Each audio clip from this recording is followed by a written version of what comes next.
uglavnom zadržati na citiranju onoga što su osnovne zamisli i uverenja Aleksandra Dugina, a naš glavni gost Aleksej, on će govoriti o onome što je suština sadašnje situacije odnosa Srbije, Evrazije i tako dalje.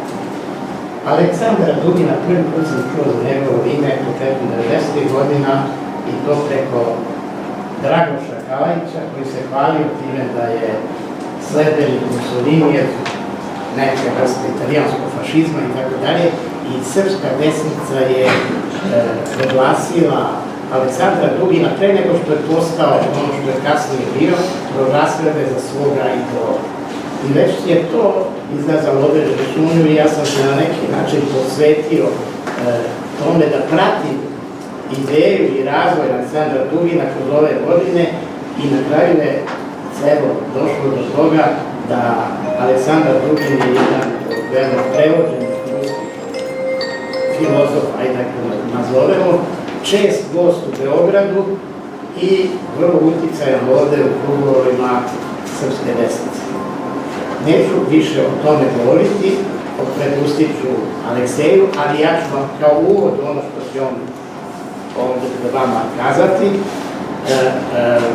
citirati neke od najvažnijih uverenja i misli Aleksandra Dugina da biste mogli da shvatite zapravo kakva je to ideja, jer Evroazija, nam govore da je to neka trgovinska, ekonomska zajednica, ona možda jeste jednim delom to, ali najvećim delom to je jedna politička organizacija koja se suprotstavlja Evropskoj uniji.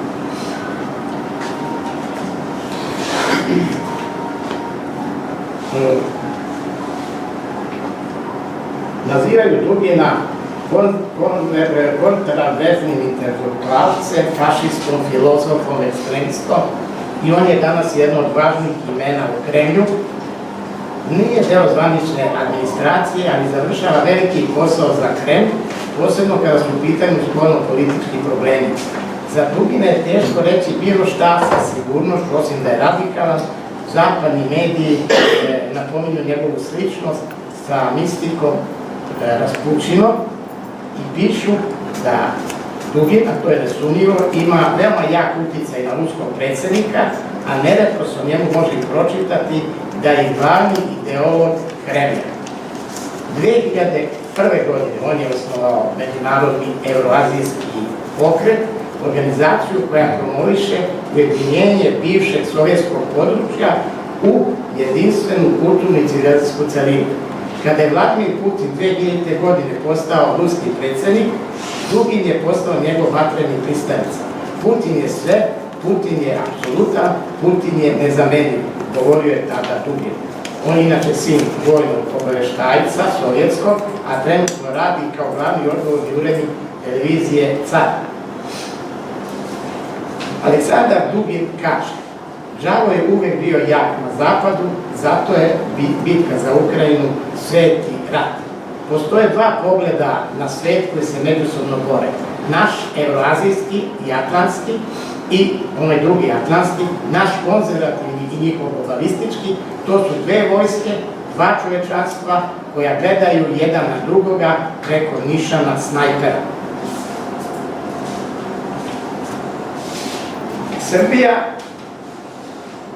je front, kaže Dugin, koji prolazi između dva tipa civilizacije, atlantske i evroazijske.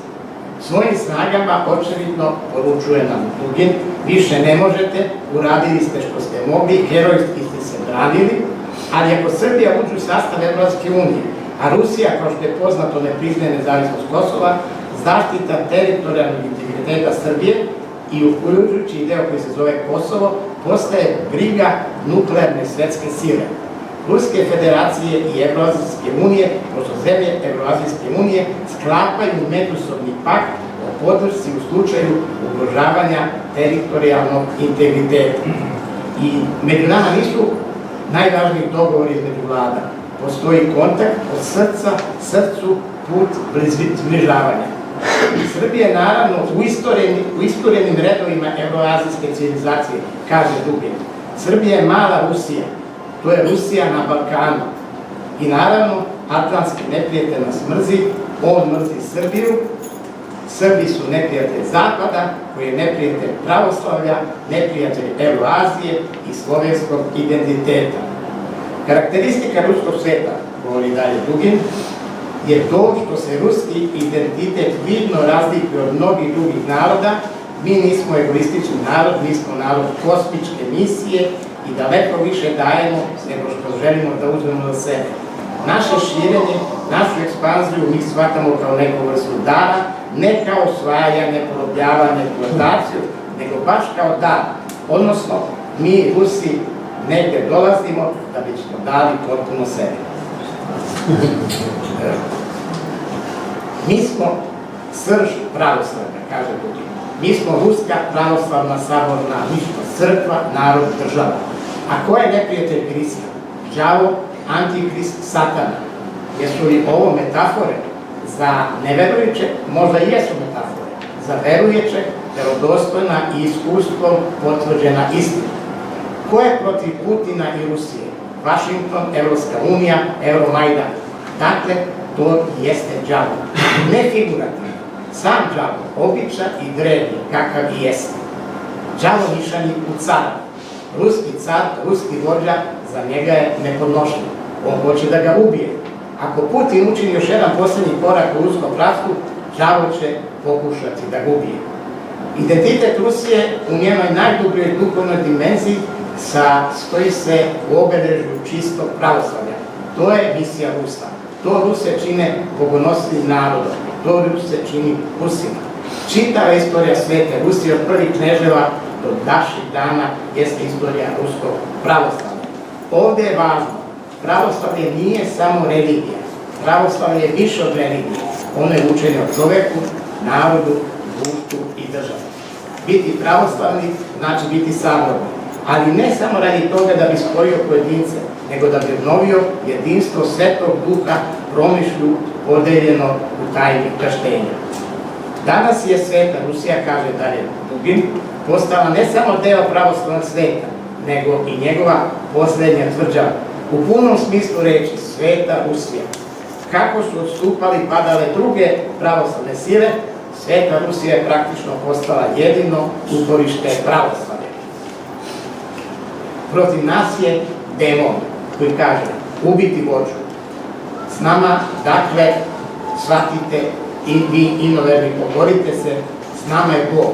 To je Rusima, našoj crkvi narodu. Ne metaforički, nego konkretno. Ko je protiv nas Putina i Rusije? Vašington, Evropska unija i tako dalje. To smo već po prižitke nešto o tome rekli. Žaro je 90-ih ušao u našu ženu, kaže Putin, počeo da uništava generacije, da demoralizuje kulturu, obrazovanje, politiku. Duh ipak paralelno korak po korak obnavljalo se pravoslavlje, narod je dolazio u crkve, čitao knjige, počinje da se moli i razmišlja o svojoj istoriji i svom identitetu, uprkos spotovima koji su vladali tokom 90. Kultura današnjih Sjedinjenih država Evrope, zemalja NATO, njihovih saučesnika, to je kultura pravog pakta. Tu ništa nije nejasno, više značnosti nema. Civilizacija antikrista izgrađena je u globalnim razmerama i niko više nema nameru da krije njene prave osnove. Đavo je zavladao na zapadu, gde je satana pao pre početka vremena. To je njegov deo sveta prema kojem se mi okrećem u trenutku svetog krštenja, 3 puta ponavljajući odričem se satane i pljujem na đavo. Đavo je uvek bio jak na zapadu, ali nikada ranije nije imao apsolutnu pomoć vlasti. Istovremeno, Rusija je danas još uvek sačuvala, iako donekle u opremljenom obliku, stari romanovski i sovjetski značaj. Zato finalna bitka Rusije tek počinje. Sve prethodno bio uvod istorijski prelipljum za sadašnji trenutak. Tek sada je sve stavljeno na kocku, ne samo naša sudbina, nego i sudbina duha.